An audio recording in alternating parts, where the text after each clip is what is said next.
Bismillahirrahmanirrahim. Assalamualaikum warahmatullahi wabarakatuh.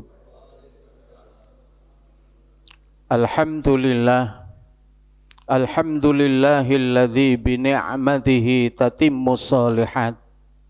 Nahmaduhu wa nasta'inuhu wa nastaghfiruh. Wa na'udzu billahi min syururi anfusina wa min sayyiati a'malina. May yahdihillahu fala mudhillalah wa may yudlilhu fala hadiyalah. Asyhadu an la ilaha illallah wahdahu la syarikalah wa asyhadu anna Muhammadan abduhu wa rasuluh sallallahu alaihi wa ala alihi wa sallama tasliman katsira amma ba'd. Faqala ta'ala ya ayyuhalladzina amanu taqullaha haqqa tuqatih wa la tamutunna illa wa antum muslimun. Bapak-bapak dan ibu-ibu jamaah salat maghrib, salat isya rahimakumullah yang dimuliakan Allah subhanahu wa ta'ala. Pertama, sudah barang tentu kita bersyukur kepada Allah atas karunia Allah. Alhamdulillah kita semuanya sampai malam hari ini masih terus mendapatkan kesempatan, diberikan kesempatan oleh Allah untuk bisa melakoni kehidupan kita yang pertama di alam dunia yang fana ini. Alhamdulillah pula kita masih dalam bimbingan Allah subhanahu wa ta'ala. Kita sehat jasmani dan juga rohani kita. Terbukti kita bisa hadir di majelis yang mulia ini.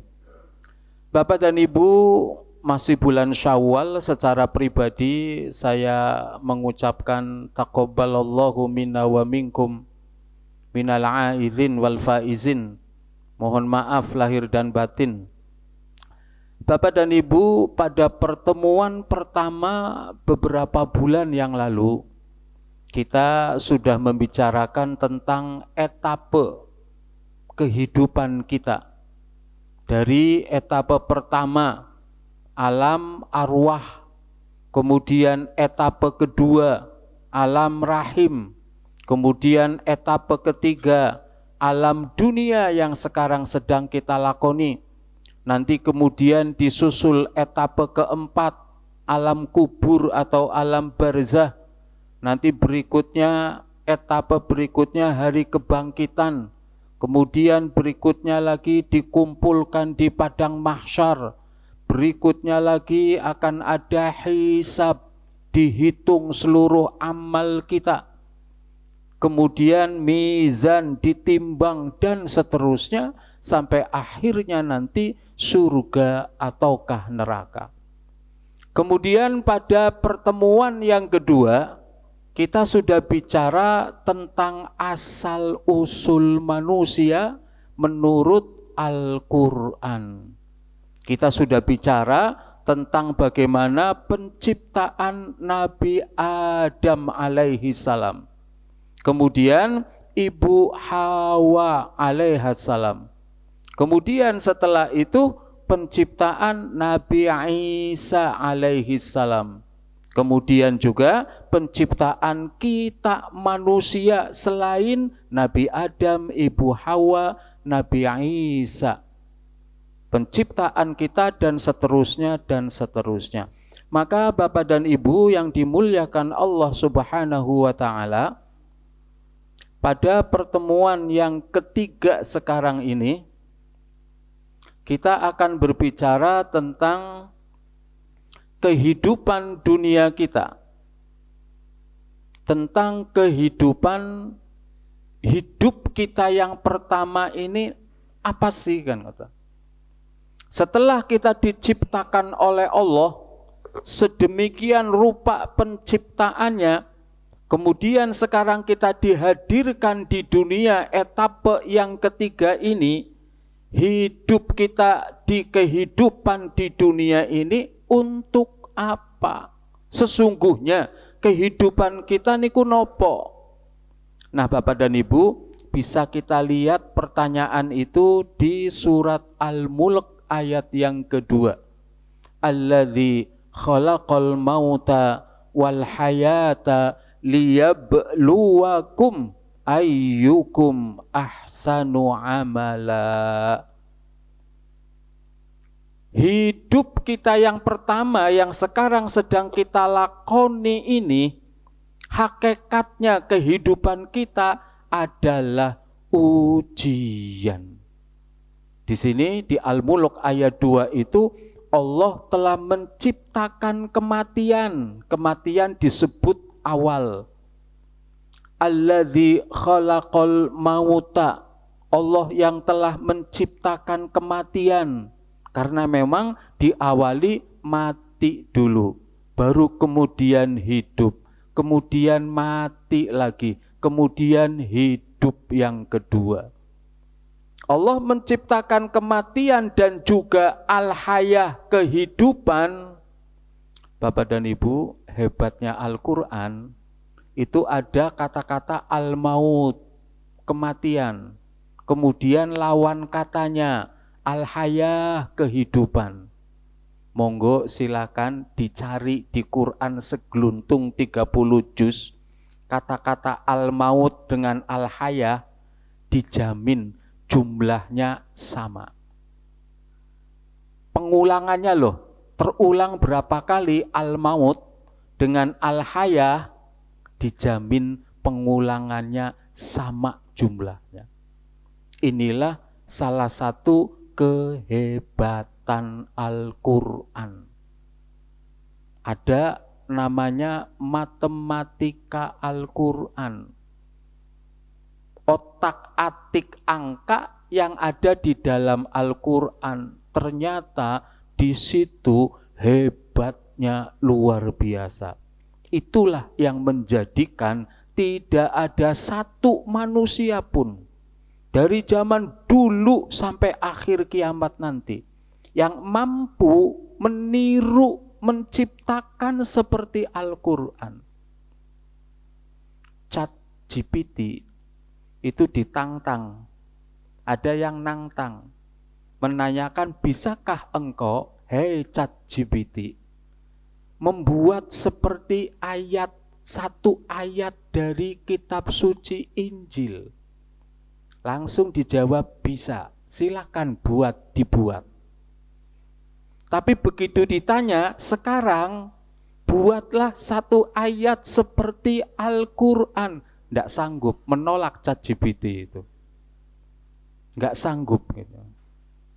Ini Bapak Ibu menunjukkan betapa luar biasanya ayat-ayat Allah itu. Nah, Allah telah menciptakan kematian dan kehidupan untuk apa? Liyabluwakum, untuk menguji kita semua.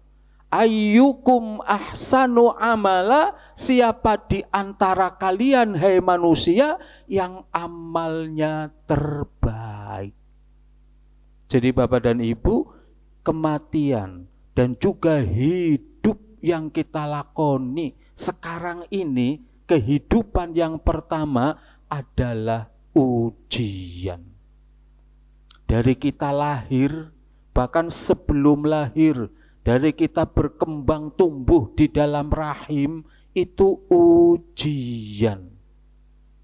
Bahkan dari sebelum itu, ketika, mohon maaf, ketika ayah ibu kita malam pertama, itu sudah ujian. Ketika bertemu sel telur laki-laki dengan sel telur perempuan, itu ujian. Kan sel sperma itu kan miliaran. Sekali keluar itu sekian miliar sel sperma. Dari sekian banyak miliar sel itu yang akan bertemu dengan ovum satu. Kalau ada anak kembar 2, berarti 2 yang berhasil bertemu dengan sel telur perempuan. Kalau kembar 10 berarti 10 sel sperma itu. Dari sekian miliar mayoritasnya satu. Satu sel saja itu kan berarti sudah ujian. Sel-sel yang lainnya gagal menjadi manusia. Itu sudah ujian. Sampai lahir, tumbuh, lahir ujian. Bayi ujian, belajar bicara, belajar jalan, ujian. Masa kanak-kanak penuh dengan ujian. Sampai nanti, sampai remaja, usia sekolah, ujian. Sampai dewasa, sampai orang tua, sampai kakek nenek, ujian. Tidak ada yang tidak ujian. Semua yang terjadi dalam kehidupan kita, di kehidupan pertama ini judulnya ujian. Ujian untuk apa? Ayyukum ahsanu amala. Siapa di antara kalian manusia yang paling bagus amalnya? Ketika jadi anak, sekolah di sekolahan ujian. Sekolahan sendiri di dalamnya ada ujian. Menguji mana ranking 1, mana ranking 2, mana ranking 3. Manusia saja melakukan konsep ujian itu. Dan sesungguhnya apa yang Allah lakukan untuk kita di dunia ini, ya itulah ujian. Untuk membeli makanan minuman itu pun uang yang halal. Halal dari segala segi. Orang beriman pasti kayak begitu. Ahsanu amala tadi itu yang terbaik. Selesai makan, alhamdulillah, memuji Allah, bersyukur kepada Allah. Terus seorang muslim itu, ini contoh hanya satu amal makan nih Pak Bu. Nabi itu kan ada ucapan Nabi yang sangat terkenal itu. Nahnu qaumun la na'kulu hatta naju' wa idza akalna lam nashba. Kami ini adalah kaum, kelompok manusia yang tidak makan kecuali lapar.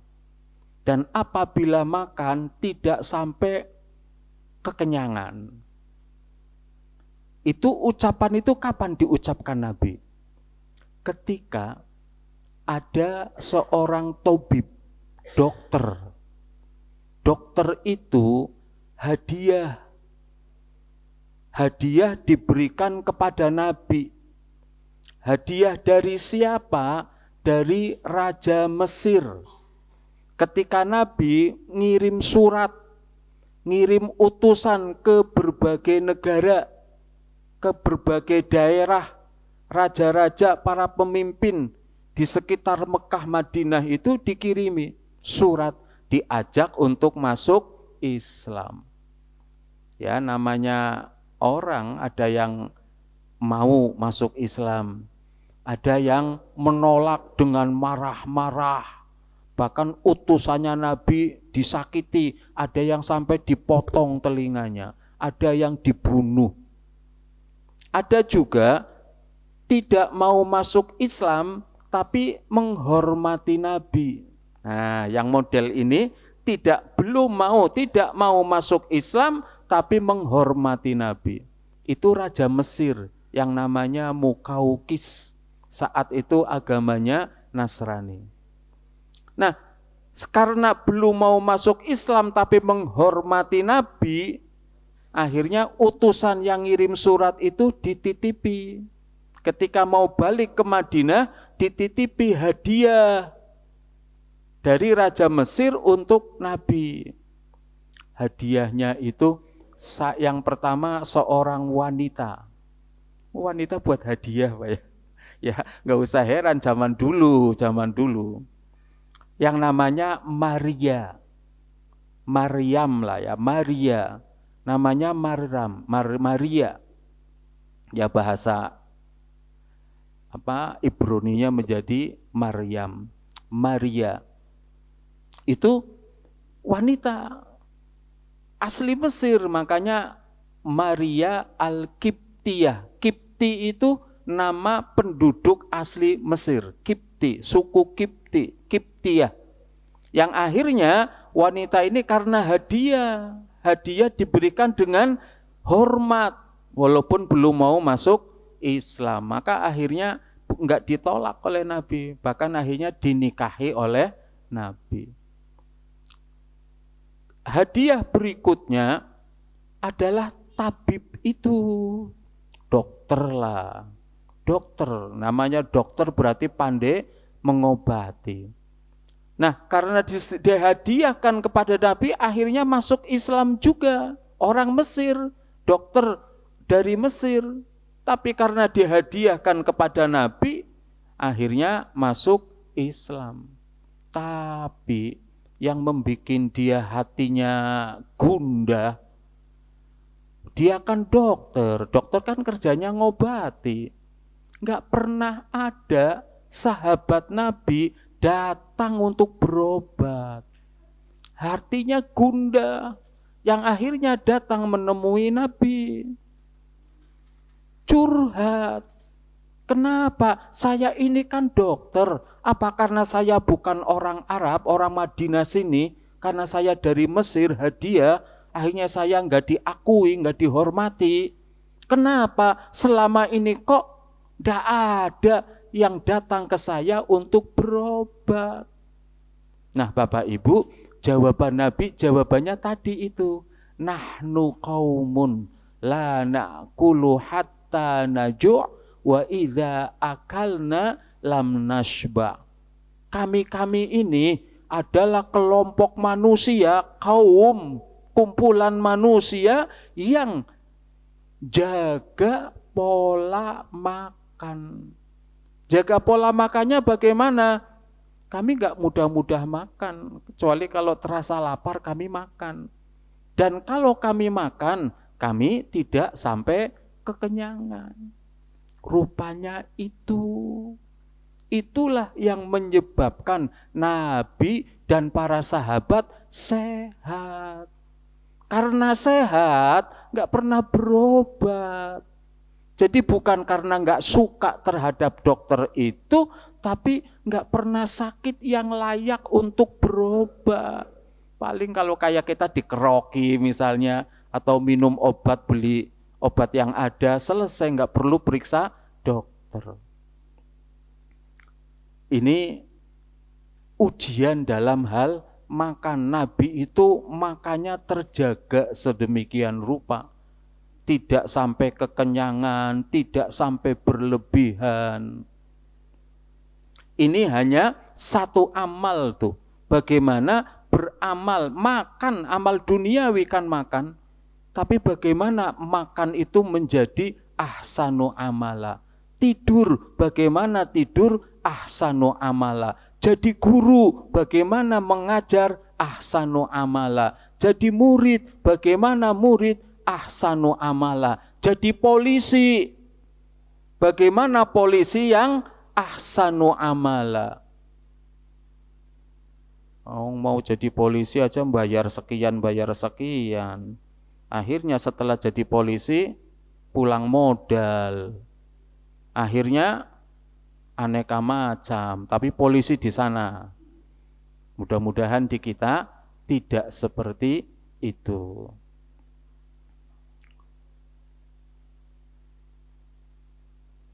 Jadi kembali Bapak dan Ibu, hidup kita itu, kehidupan dunia itu judulnya gitu loh, ujian. Jadi kita enggak perlu takut, enggak perlu alergi dengan yang namanya ujian. Kan nyatanya kita selalu digoda setan mboten? Kita selalu digoda setan mboten? Selalu. Apalagi ketika kita akan ibadah. Itu waktu ataupun yang sangat-sangat setan enggak suka. Kalau ada manusia mau ibadah, udah mereka pasang kuda-kuda agar menggoda, menguji manusia agar gagal ibadahnya. Sholat Sholat digoda loh Pak. Yang enggak digoda itu ketika azan berkumandang. Ketika azan berkumandang itu setan berlarian, menjauh. Selesai azan datang lagi. Qomat berkumandang, setan lari.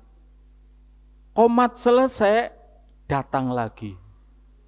Kita sholat, Allahu Akbar, digoda sampai akhir salam, digoda sampai zikir, digoda. Wong semuanya ibadah, digoda. Bagaimana biar sholat kita gagal? Kata setan, kata iblis itu, oke, aku kalah. Kalian mau melaksanakan sholat, tapi jangan berharap saya kalah terus. Lagi sholat digoda. Bagaimana biar gelem sholat tapi sholatnya gagal? Itu pasti tuh. Saya itu pernah ini loh Pak, Bu, pernah ngeleg-geleg, bahasa Tegalnya ngeleg-geleg ya, terpana, merasa salah. Kenapa? Dapat ide cemerlang Pak.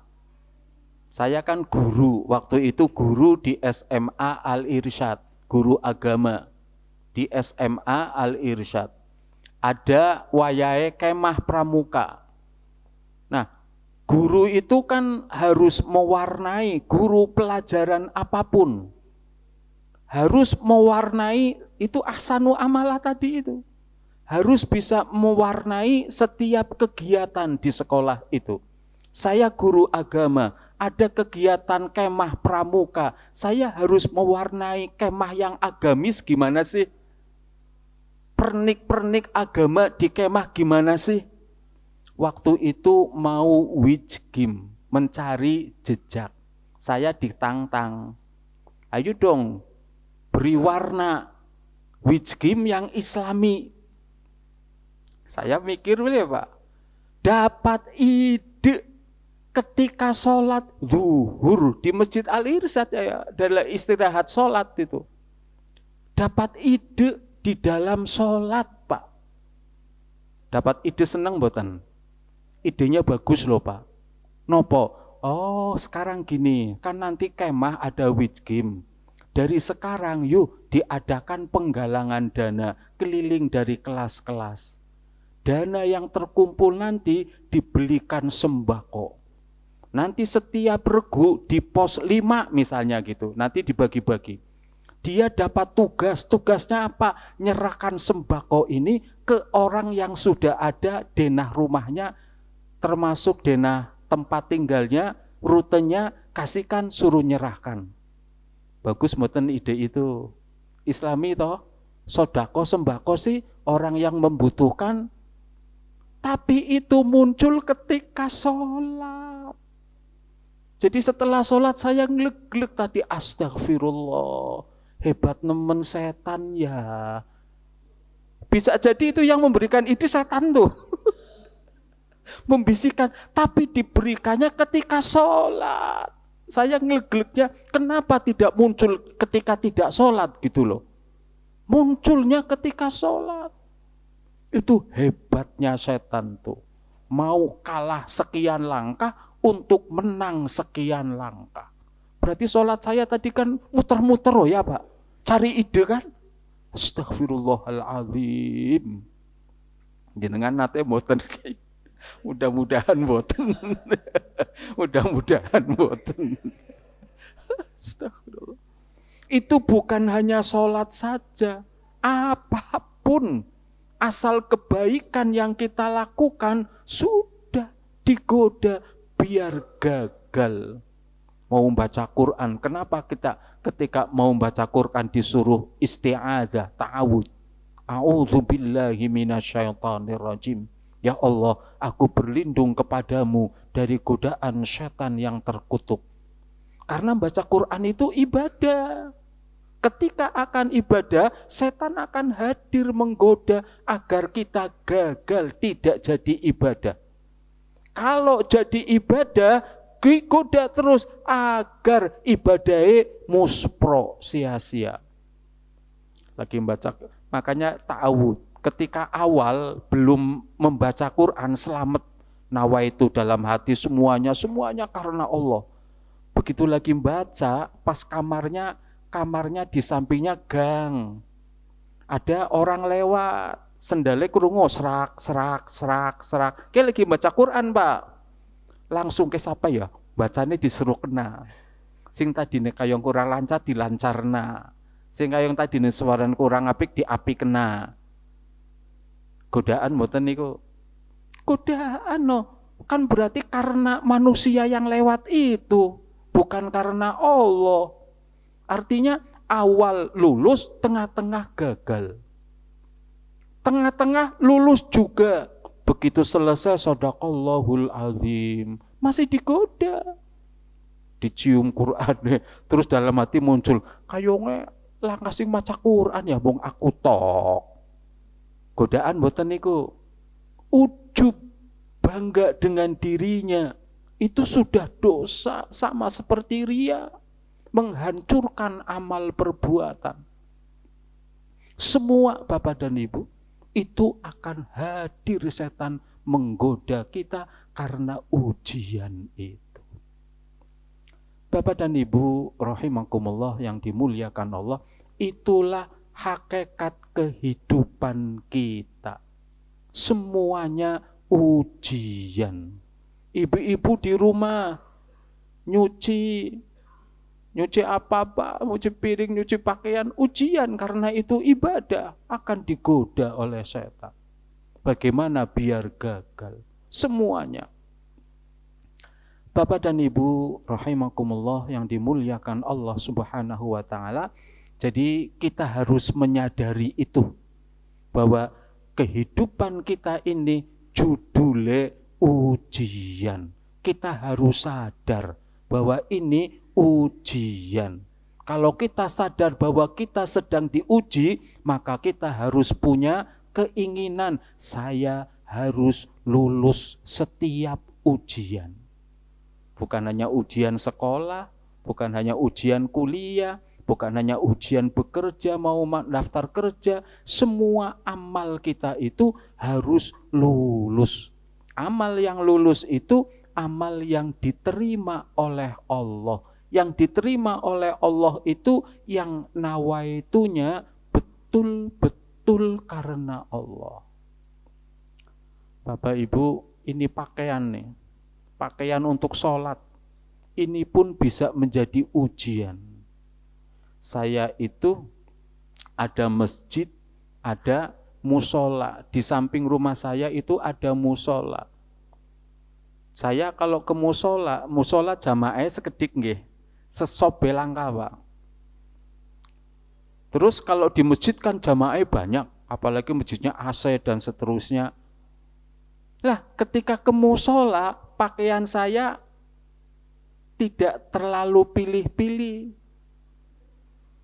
Karena dekat, karena jamaah sedikit, bisa jadi strata manusia yang sholat musola itu juga lebih rendah dari strata yang ada di masjid. Barang ke masjid, saya harus pakai yang lebih bagus. Dosa enggak? Salah mboten? Salah. Saya sadar, ya Allah Gusti astagfirullah. Saya sholat di musola atau saya sholat di masjid yang dihadapi sinten? Allah kan. Di musola yang kita menghadap Allah, di masjid juga kita menghadap Allah. Bisa nek di masjid lebih bagus, di musola lebih jelek. Kan karena manusia yang ada di masjid dan di musola itu. Nah, itu ria. Ria itu ketika kita melakukan sesuatu karena manusia. Mau sholat, enggak enak karena ada di rumah lagi ada orang yang kita hormati. Biasanya maring masjid males, barang ada orang yang kita hormati, orang yang kita hormati selalu ke masjid, akhirnya kita ke masjid. Tapi kalau enggak ada tamu orang itu, enggak ke masjid. Berarti ke masjidnya karena tamu toh. Ini harus hati-hati loh Pak. Dan inilah yang namanya ria. Dan ria itu syirik. kecil. Nabi lebih takut terjadi syirik kecil pada umatnya.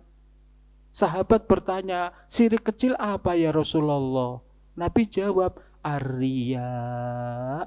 Riya itu kita melakukan sesuatu bukan karena Allah, tapi karena selain Allah. Apapun itu, selain Allah. Makanya harus hati-hati.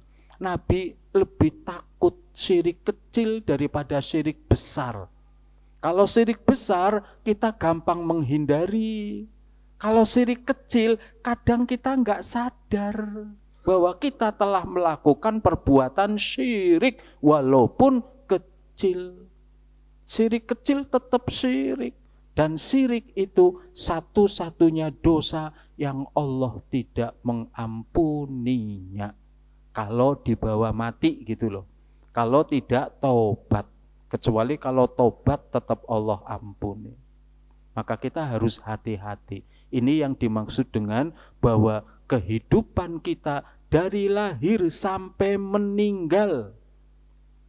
Puncaknya ujian itu ketika sakaratul maut, Pak Bu. Puncaknya ujian itu. Itu setan iblis itu akan mengumpulkan pasukannya. Mereka akan ditalkin, diajak oleh pimpinan iblis itu, ayo ini kesempatan terakhir kita. Ketika sakaratul maut tuh seseorang, setelah ini ketika dia meninggal, kita sudah nggak bisa menggodanya lagi. Inilah pertarungan terakhir. Maka segala daya dimaksimalkan. Dan hebatnya Bapak Ibu, ketika sakaratul maut, itu kita yang biasanya tak bisa melihat setan, iblis, kita bisa melihat. Saat sakaratul maut tuh, manusia yang biasanya nggak bisa melihat, akan bisa melihat. Walaupun setan itu menjelma, menyerupa, bukan bentuk asli, tapi menyerupai orang yang kita sukai, orang yang kita cintai. Bisa jadi, contohnya, bisa jadi. Ada seorang istri misalnya mau meninggal, lagi sakaratul maut. Suaminya datang, padahal ini jelmaan setan. Setan menyerupai kayak suaminya yang dicintainya. Apalagi suaminya sudah meninggal lebih dulu. Datang akan berkata, Bu, ternyata iman yang selama ini kita imani salah. Agama yang kita anut selama ini ternyata salah. Yang benar agama ini. Kalau nggak kuat iman, ibunya terpengaruh. Oh gitu Pak, ya wis, su'ul khotimah dong. Itu godaan terakhir. Godaan puncak. Makanya kan kita memohon agar dimudahkan ketika sakaratul maut, diringankan ketika sakaratul maut. Dimudahkan apa? Melawan godaan iblis, memperoleh husnul khotimah. Karena itu adalah puncak dari ujian kita. Nah Bapak Ibu, itu hidup kita itu hakikatnya ujian. Kemudian pertanyaan kedua, tujuan hidup kita kalau gitu apa? Kalau itu nanti di surat Az-Zariyat ayat 56. Wa ma khalaqtul jinna wal insa illa liya'budun. Dan tidaklah kami ciptakan jin dan manusia melainkan untuk beribadah kepada Allah. Ini yang perlu kita ingat nih Bapak Ibu. Yang pertama, hidup kita ini ujian. Yang kedua, kita perlu ingat hidup kita ini tujuannya ibadah kepada Allah. Yang apapun yang kita lakukan harus kita dedikasikan untuk Allah. Kalau hidup kita untuk Allah, kan kita sudah sering berikrar, inna sholati wa nusuki wa mahyaya wa mamati lillahi Rabbil alamin. Hidupku, matiku, sholatku, ibadahku, semuanya untuk Allah. Kan itu harus dibuktikan, tidak sekedar verbal, omongan dibaca ketika doa iftitah. Tidak, harus dibuktikan hidupku untuk Allah. Berarti hidup kita, tidur kita, makan kita, kerja kita, apalagi duduk kita, semua ngaji kita, sholat kita, semuanya karena Allah. Pak Prabowo, presiden kita, kalau jadi presiden karena Allah, pasti adil, pasti mensejahterakan rakyat, pasti kalau karena Allah. Guru ngajar, kalau karena Allah, pasti akan sungguh-sungguh ngajarnya. Bukan sing penting aku mulang, pinter bodoh urusan lia, sing penting tiap akhir bulan gajian. Kan tidak, nggak boleh begitu. Siswa yang belajar kalau karena Allah pun juga akan belajar dengan sungguh-sungguh. Siapapun kita, bagaimanapun kita, kalau kita betul-betul hidup kita karena Allah, maka apapun yang kita lakukan akan didedikasikan untuk Allah. Kalau untuk Allah pasti berkualitas. Kan nanti nih, korban untuk siapa? Untuk Allah. Makanya nggak boleh yang telinganya sobek, yang matanya bijak, nggak berkualitas, yang kurus, nggak boleh. Kenapa? Untuk Allah. Maka harus yang terbaik, yang mampu kita adakan, yang mampu kita beli, tidak yang cacat. Itu salah satu contoh. Dan yang untuk Allah itu bukan hanya korban. Semua amal yang kita lakukan adalah untuk Allah. Bapak dan Ibu rahimakumullah, ini pertemuan kita yang ketiga. Tadi kita setelah bicara etapa kehidupan kita, terus kita bicara tentang siapa kita, bagaimana kita diciptakan. Sekarang kita sudah diciptakan hadir di dunia ini, tujuannya apa? Hidup dunia ini apa? Itulah, hidup di dunia adalah ujian. Terus tujuannya ibadah kepada Allah. Kita sering mengucap inna lillahi wa inna ilaihi raji'un. Itu bukan hanya ucapan kalau ada kematian, atau kalau ketika kita kena musibah, kesandung, jatuh, innalillah. Bukan sekedar itu, tapi harus jadi sikap bahwa kita inna lillah, sesungguhnya kita milik Allah dan akan kembali kepada Allah. Jadi sikap kita bahwa kita ini berasal dari Allah, milik Allah, akan kembali kepada Allah. Berarti kita harus, biar kembali kepada Allah, diterima oleh Allah, berarti harus beriman kepada Allah, melaksanakan perintah Allah yang semampu kita, dan meninggalkan larangan semampu yang kita mampu lakukan. Wallahu a'lamu bissawab. Mudah-mudahan ada manfaatnya Bapak dan Ibu bagi kita semuanya. Mohon maaf atas segala kehilafan dan kekurangan. Layarnya nggak ganti-ganti itu terus ya.